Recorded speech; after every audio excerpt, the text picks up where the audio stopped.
It's a common dilemma that many interior design firms run into, feast or famine. When business is good, designers are so busy with projects that they're not planning for future clients. So when it's time to find more work, none of the marketing groundwork is there. This week, Gail and I talked to JoeMcGuire and Matthew Tenzin about how they struggled with project management and cash flow and what they learned from our VIP Day programs. We're excited to have you here today, guys. This is JoeMcGuire, and we have Matthew Tenzin with us. And we have been working with Joe and Matthew since 2018. And I remember so vividly that we got together at the Art Hotel, and we were meeting in a very small meeting room. And I just remember that it was a really interesting start to our VIP day. You were both pretty stressed about your business. And since then, we're now almost 3 years later. And a lot of things have changed since then. So we want to chat with you about that today and also ask you a lot of questions about yourselves and how you got into design and so many other things. So that's kind of where I wanted to start, but I wanted to also just commend you two on how hard you've worked and how much you've accomplished over this 3-year period. And seeing your progress is just so gratifying. And I'm just so proud of you. Thank you, Gail. Yeah, I mean, it's amazing thinking back where we were when we first met with you. It feels like another world. So much has happened between now and then. Yeah. We've become so close through working with you and Erin and the boardroom group, and amazing experiences together. We usually give you credit, Gail, because it's like it's in so many ways. You know, you brought in a whole world that we just didn't even imagine quite what it could look like, and it was from the business side of things and the finance side of things, but then just the sort of nurturing support and vision that you brought. And it's like we credit you all the time because our business did grow a lot in the last couple of years, and we figured out a lot of challenges, and that process has been really challenging. But you know, it's sort of something in your special sauce or whatever it is that Well, the special sauce is the right people that you're working with. That's my view of it, because if we have the right people that are part of our process, then it all works out, and you have to be the right ones. And I know I was talking to somebody yesterday, and I would also say that you're in the same group. And I was saying to her that one of the things I thought made her so successful in her business is how coachable she is and how she's willing to apply the information that I've shared or suggestions, and she will just go do it. And she is so disciplined about what she does. And I think that's also one of the reasons you've been so successful as well. Well, thank you.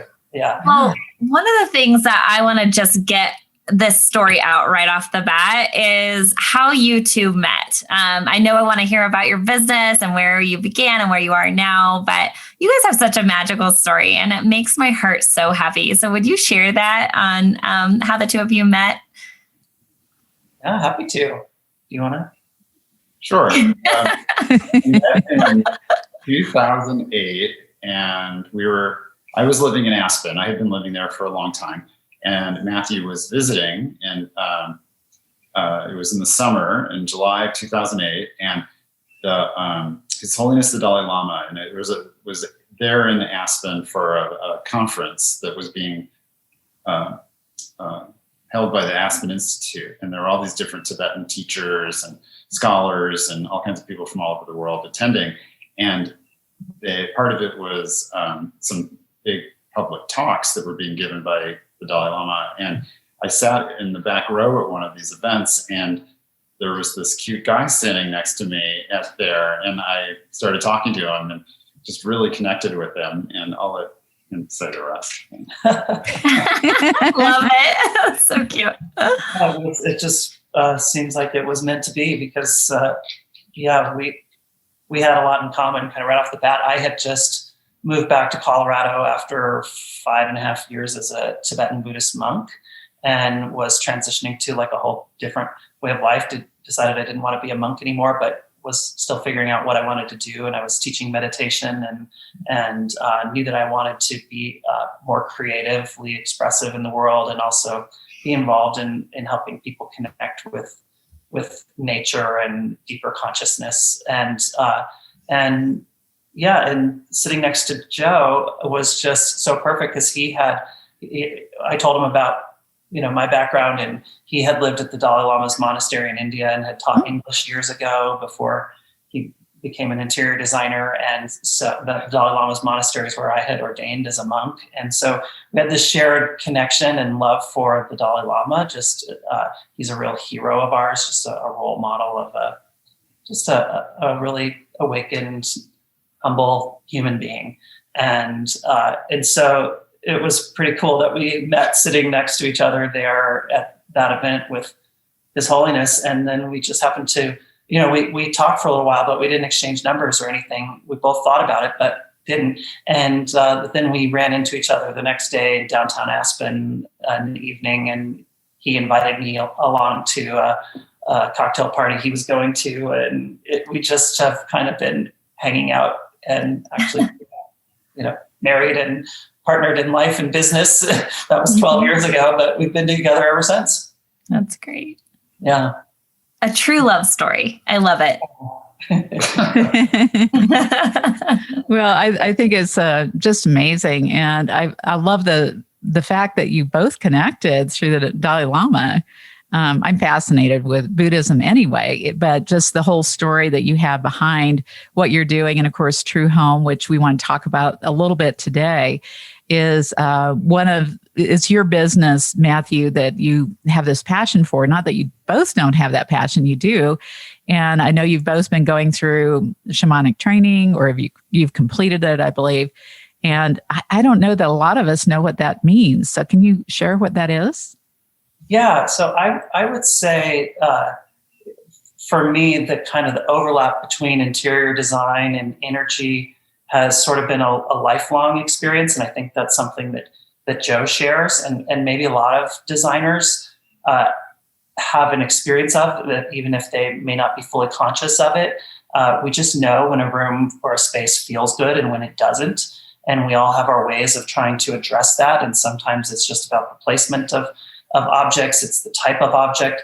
I've come to learn that we all can sense energy, even though we may not fully know that we can, because we are energy. It's all one field of energy that we're a part of, and so objects carry energy, just like people can have on different days positive or negative energy that they can be radiating. We all send out different emotions at different times, and those emotions can imprint on spaces and objects. And so it's like this web of energy and life force and intelligence that we are all a part of. And I think that's what that I always kind of sensed as I was young, and was always redesigning spaces and rearranging things to try to find that harmony, that balance, and then got into meditation and became a monk. And it was interesting through meditation that awareness of the energy of objects and spaces became so much more clear to me. I spent a number of years in solitary meditation retreat in a wilderness area, and away from all the stimulation and all the distraction and all the news, not even seeing other human beings for many months at a time, the mind becomes more still and clear through meditating and just being present and noticing nature. And so that I started to understand energy in a new way, or just sense it more. And I really got interested in that and wanted to find teachers who could teach me more about that. There are a lot of teachings about it among the Tibetans, and that was sort of my first encounter about how to work with energy in spaces. But then the shamanic teachers have become really important to Joe and I over the years as well, because the shamanic worldview is focused on living in harmony with nature, which is something that we really, really value. From the shamanic worldview, we're not separate from nature. We're all a part of nature, one with nature. And when we adopt that point of view, we have access to the life force, the intelligence, the spirit within things. We can sense it, and we can participate with positive energy and draw it into spaces and into places and into ourselves and ultimately into the world. So, and we can find ways to, negative energy isn't really negative. It's energy that is unresolved and unbalanced or out of balance and needs to be tuned into, healed, loved, released, resolved.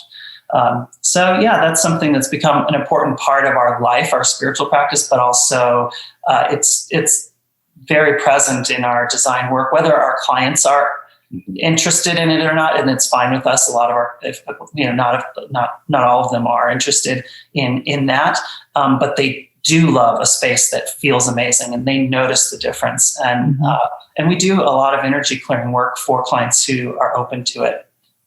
Well, it just occurs to me also, just as you were saying, that living in harmony with nature, which is such a general kind of statement, but it's also so beautiful and powerful.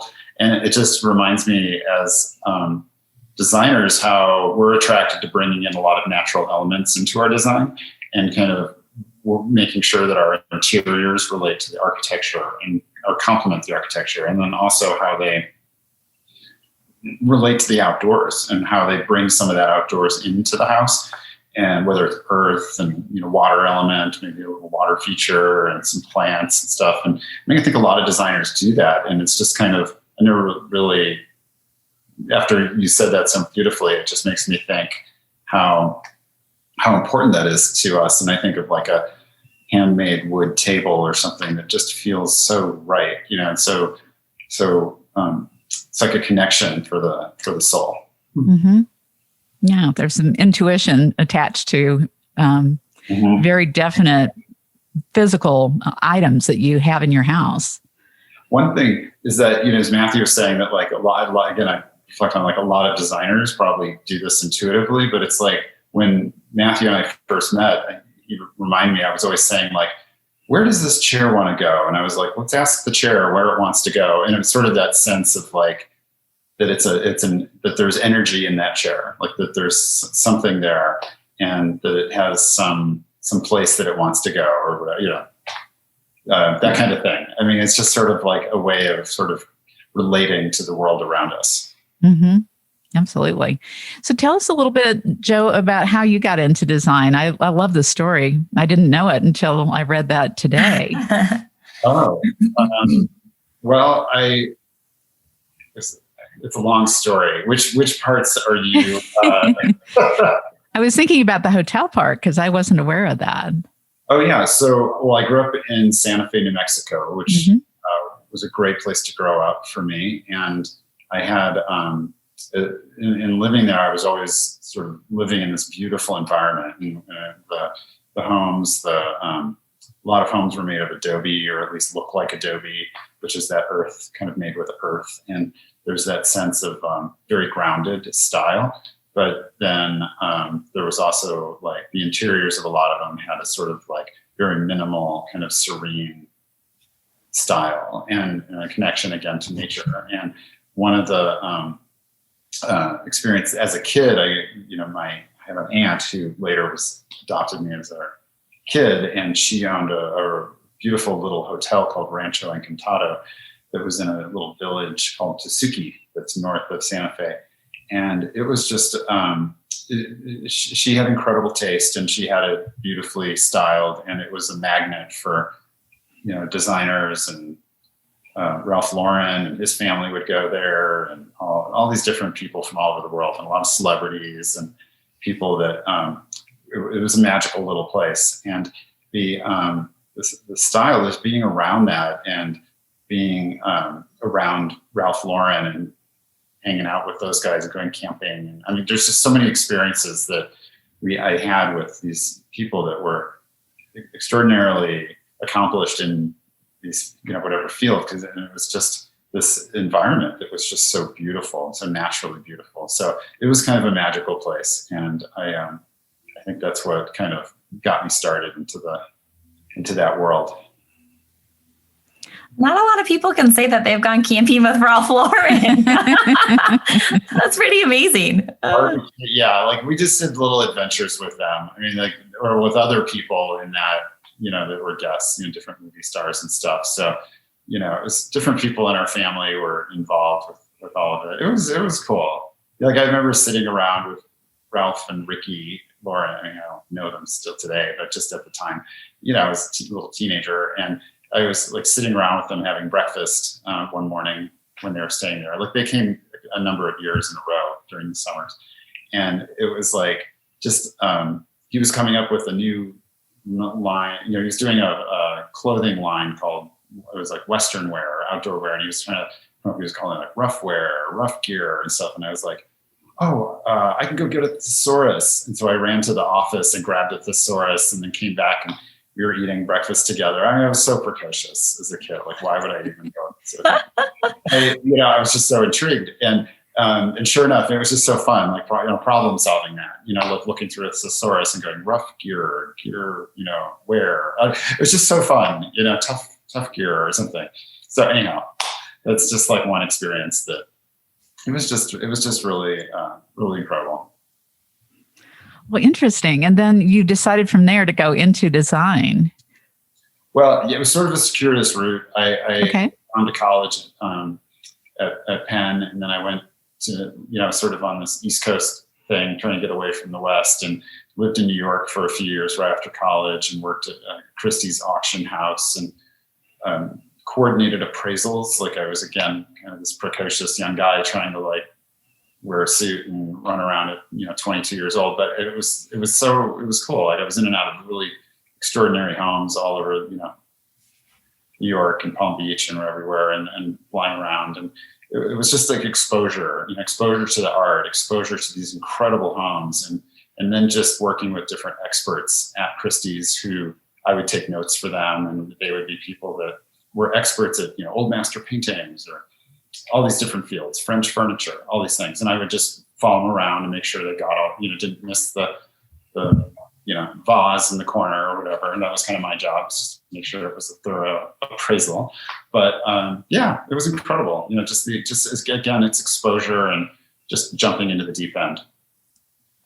Well, jumping into the deep end is what a lot of people do when they start businesses. So along the way, I'm sure that there were a few moments where you were wondering, why in the world did I do this? I think probably most of us feel that start businesses. But what were some of the challenges that were the most difficult within the business that you've overcome? Well, I think it's like when we met you in 2000, 3 years ago. Mm-hmm. 3 years ago, it was we didn't really have, Matthew and I had been working together for years by that point, and Matthew's super creative, totally visionary, and I was running business things, but neither of us had real knowledge about how to run a business, and we were experiencing what you called the roller coaster, where we'd have very busy, and then we wouldn't market, or we wouldn't fill the pipeline with new projects because we were so overwhelmed with what we were in the moment. And then all of a sudden, a few months later, things would slow down, and then we'd have to kind of go through these cycles that were very difficult and hard to make, hard to plan because cash flow would vary so widely. And then when we met you sort of just kind of pointed it out like, well, of course you were going through that because that's what you do if you don't have a marketing plan or you don't have all these things in place. And so I think that was a big turning point for us. Mm-hmm. Huge. Yeah. And then, of course, you have the next challenges, which are scaling your business and adding people. And there are a lot of challenges that go along with that as well. So, Matthew, what are some of the things you've been dealing with in the recent years?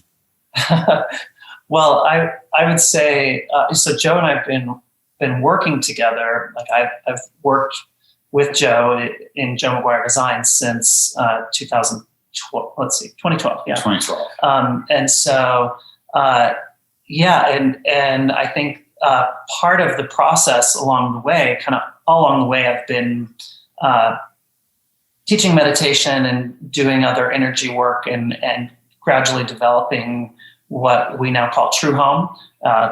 It's sort of a separate consulting business, design consulting business. And so that's called, the website is truehomedesign.com. And it's really something that can be kind of added in to our design process that we take all clients through, if they're open to it. It's sort of like if people want to go a little more deeply and intentionally into the process of designing their home. We have the True Home process that I really sort of spearhead. And there's been a lot of interest in that. I would say, maybe half of our clients are interested in that. And there's also an element of that I'm excited to share more fully, to share with other designers who might be interested, to sort of help share with the design community, because it feels like there's a real aspect of interior design that's not being fully thought of or spoken of or understood. And in these days, with wellness being such a huge topic of conversation, it's so important, and everybody's been so cooped up in their homes.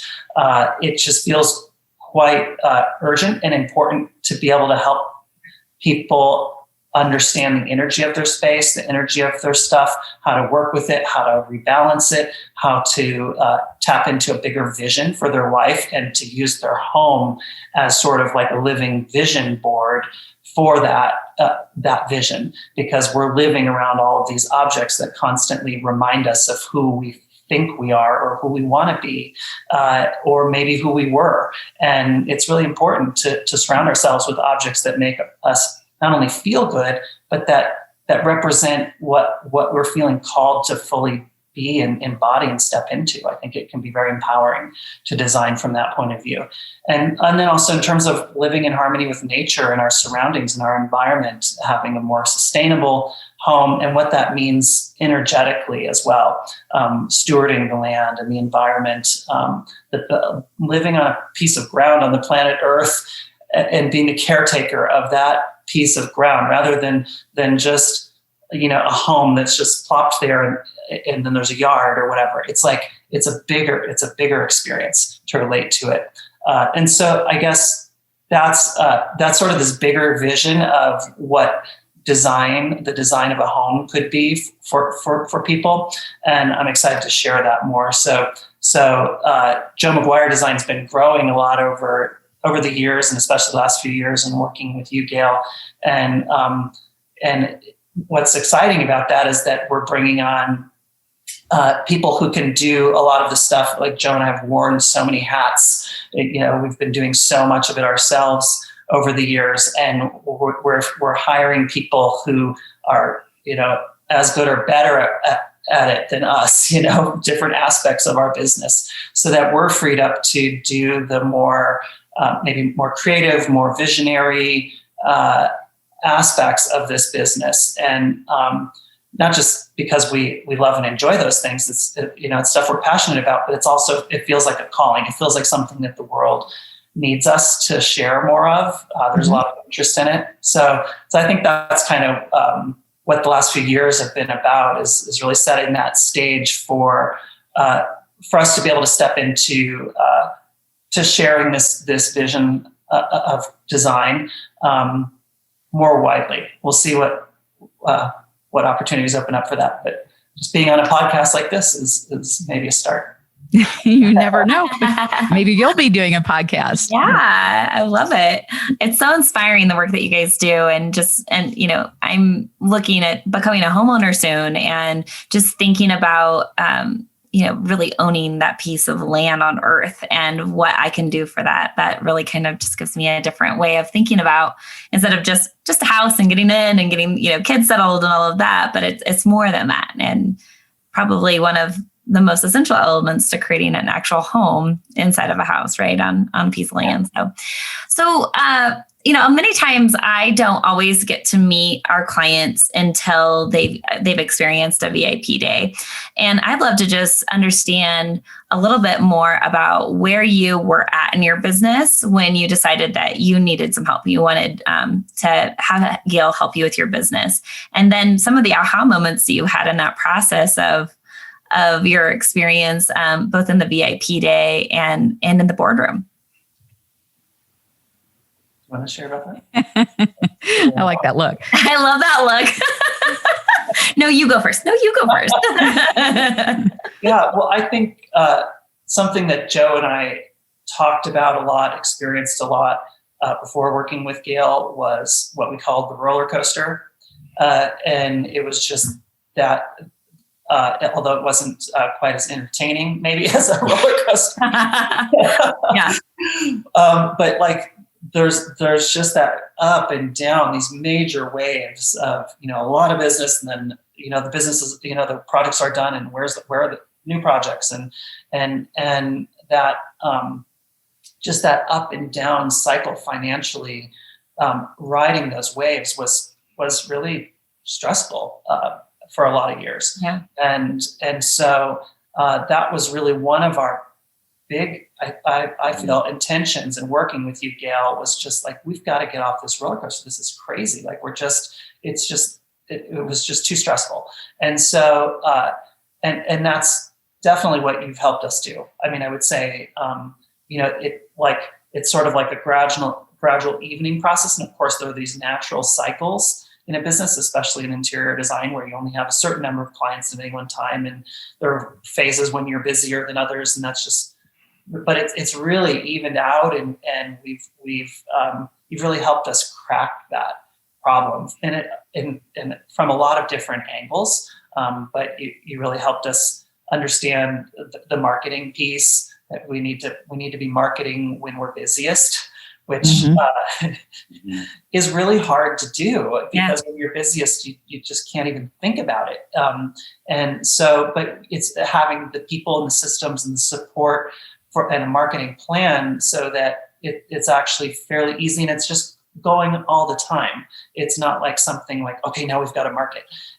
And so it's just a part of what we do.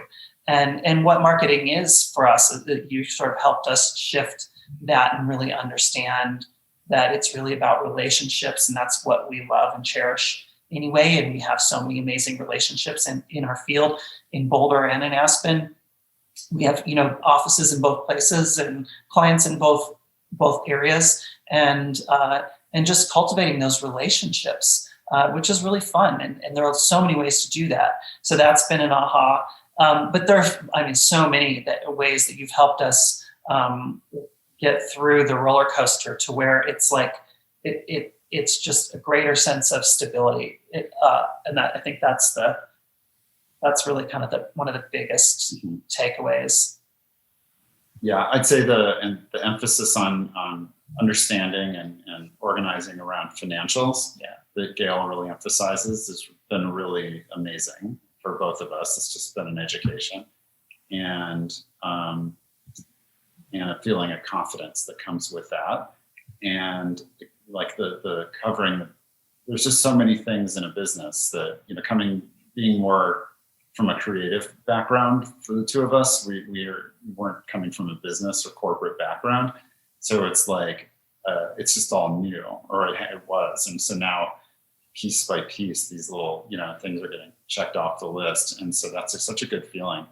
And the VIP day experience was great. It was like, I don't know if we talked about it this way or Gail did, but it's like a fire hose, where 8-hour day where she plied us with really good coffee and desserts and sandwiches and all this stuff in this little boardroom at this hotel. And it was just fun and cozy and delicious. And then at the end of the day, we had a glass of wine and we just collapsed. And we have notes from that 3 years ago that we still haven't integrated all the things. So it's been a gradual process of baby steps the entire way. So yeah, it's like we're every now and then it's like, okay, now we can focus on this. And it's so cool to see how this goes back to something we covered in VIP day, but now's the time we're finally going to sink our teeth into this project, developing this aspect of our business. And the financial understanding has been huge. I mean, that's just it, because that really is, the big stressor in running a business is the financial aspect, and just helping us understand that, and creating a way for Joe and I to consistently look at our financials. We now look at our cash flow every week. It's scheduled. It happens every week, and we look at our balances and our revenue, and what bills we've got to pay, and it's just that brings a lot of relief, having a system and a structure for that. Mm-hmm. Well, and I love seeing how you've applied all of that. And then I see some of the tools you're creating for yourself too. And then just the progression of how you're bringing new people on and starting to apply some of the things we've talked about people management and understanding that it's really less expensive and better to hire more experienced people so that you're not spending your time, as you call it, in school. And so that learning that is something that a lot of people struggle with because it's counterintuitive. You think, oh, I can hire somebody for less money, but they cost you more money because it's your time, and your time is so valuable. Yeah, it's true. And just having, that confidence in our team. Like we don't necessarily feel like we need to just keep growing and growing in terms of numbers. Like we feel like we're pretty great where we're at in terms of number of people. We may have to hire another person or two. We now have 10 employees in addition to Joe and I. And but we're just excited to continue to nurture and grow this team, and to continue to have just the right people in the right seats. People doing what they're really good at. We've got a lot of people who are doing things on our team that are better at it than us, what the portion that they're doing. And that's a relief. Like we notice that we've made the right hire when we relax. Like that person helps us relax, and we just feel like they literally took something off of our plate that they're totally capable of doing. And it's just the best feeling. Mm-hmm. So I had that exact experience this morning. I'm like, oh my gosh, you're already doing this. You're already thinking, like, thank you. Thank you so much. It is such a relief. Well, I would love to know, we're all about really talking about our future selves and who we see ourselves becoming. And so where do you see your business in the next 10 years? And where do you see yourselves as individuals? I don't know. I feel like we're creating more space in our life and more relaxation. And it's been such a grind for the last number of years, like 10 years or so. And, just getting through recessions, just all the roller coaster was exhausting. And I think then scaling has been in its own way very exhausting. And all of a sudden I'm finally seeing that light at the end of the tunnel. And hopefully that, I'm not necessarily so focused on retirement, but it's more like in 10 years or so, sort of, a sort of state of semi-retirement, but also expansion into more just space to be in nature and to travel around a little bit and just do more of this purpose work that we're actually starting currently and have been for the last couple of years with True Home and all of that. But just kind of making more space in my life for that. So that's a goal. Yeah. And for you, Matthew? Yeah, I would say similarly. I think the living in harmony with nature vision for our life is something that we both deeply value. And there are so many aspects of the interior design world that can feel so opposed to that.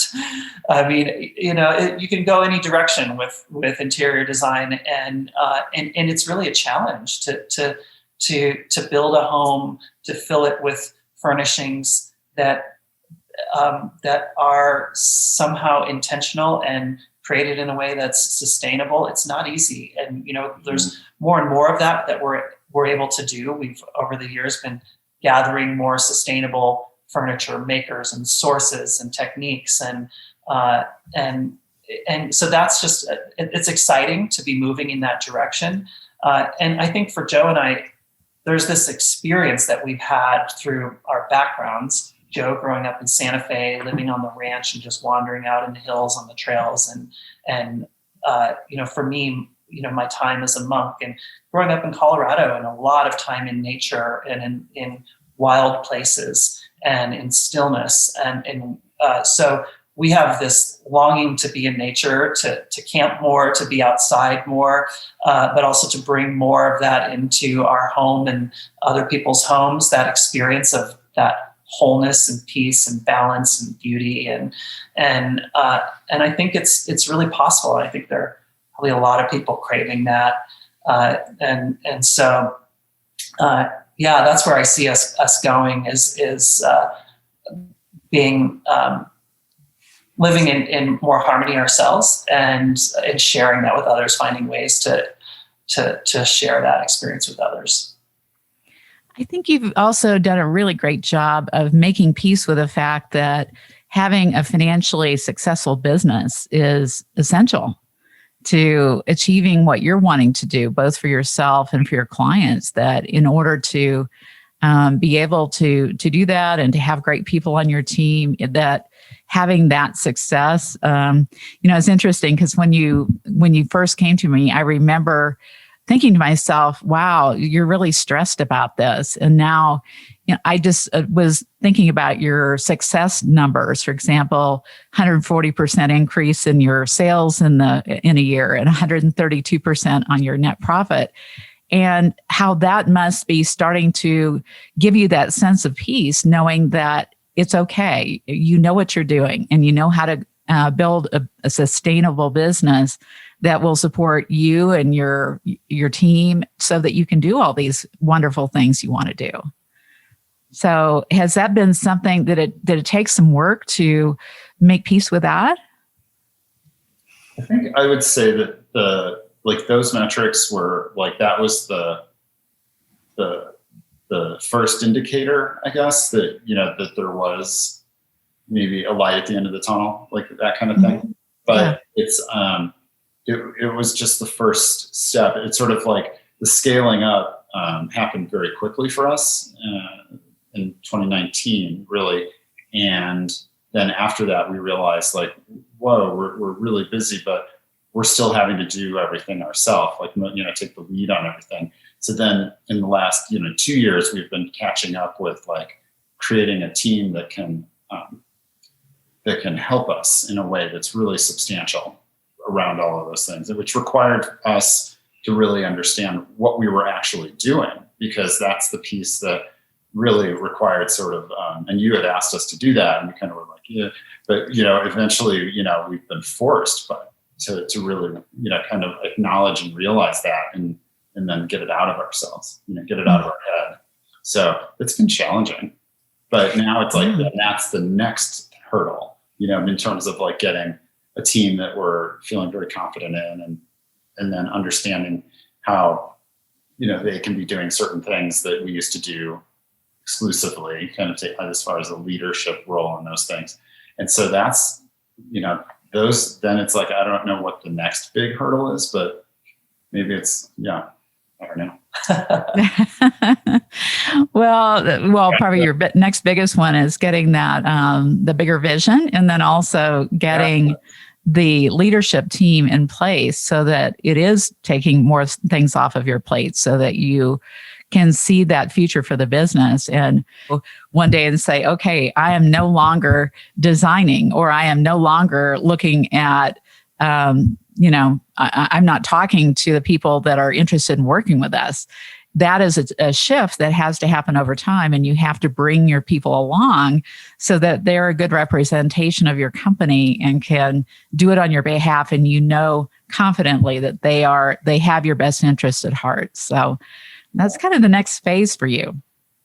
Yeah, I think that's really true. I mean, I know that the vision piece is something that you really have emphasized all along and have really helped us with, starting with the VIP day, because what you helped us understand was how we were just kind of in the weeds, focusing on all the problems, and that was those wall that we just kept hitting our heads against, just just focusing on problem after problem after problem after problem, and just kind of looking up from that and going, wait, where are we going? Who are we? Who do we want to be? What's the future of this business? What are we actually creating? What's really meaningful to us? Mm-hmm. And that's something that Joe and I touch in with regularly and is so helpful for rising above all the problems and just knowing, like, this is where we're going. It just shifts the energy. And we've seen how it just changes the dynamic in our day and among our employees. And so, I think our employees really respond to the vision too, to the degree that we're able to share that with them. They get excited about it. And I think we do have a really compelling vision for what a design firm can be. And it's been cool sharing that with future employees as well in the hiring process. It's actually, I think, helped us connect with the right people. Like when we say a little bit about what that vision is that we're creating, it can be a little bit vulnerable maybe to put that out there because, for us, it's kind of unique, this more sort of spiritual or energetic, holistic approach to design. But the right people relate to that and they're like, I want to work with those guys. And we just feel that connection when we meet. And so I think it lines up the right kind of clients too. I mean, we've noticed that it can call in those clients. So I think, I think that vision piece is really sort of like what we're kind of in the process of really stating more clearly in our marketing and our branding on our website. We're gradually kind of taking that shift and just kind of in a way, it's kind of like coming out of the closet about it. And it's a little scary because it's a little different, but we've seen that it's actually safe to do so, to share where we're really coming from as designers. People appreciate it. Well, I love that. And I will just tell you, every time we have any form of time together, whether it's on Zoom or it's in person, I'm always inspired by the two of you, not only just your spirit and your energy, but also how you're running your business and the big things that you're accomplishing. And the fact that you get to be in Boulder and Aspen on a pretty frequent basis is not too bad, not too shabby. Well, thank you for being with us today. And we usually like to share 3 takeaways or 3 things that our listeners can take home with them, implement in their daily lives. I know you guys definitely have some things that you do on a daily basis that just keep you centered on your business and your vision and who you are. So do you want to share those? Yeah. So I think one of the big takeaways for me that just been huge in my life the past 20 some years is meditating every day. And just to take some time just to be and not do. That's such a shift, just to allow ourselves to be present with the breath or with whatever emotions and thoughts are arising. There are a lot of different ways to meditate, and I've tried a lot of different ones over the years.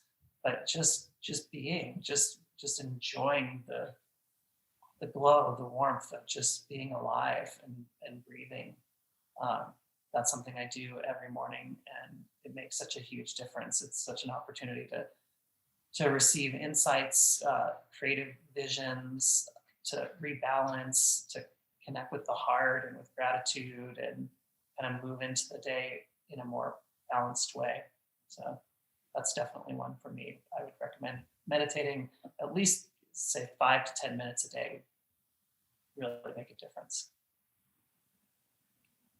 And I would say empathy, because it's sort of foundational to how we approach our clients, and we always have, and then training our team to use that as the sort of first response to anything that comes up with a client, so that we are training our team to feel empathy for our clients, so that then they listen to them first. They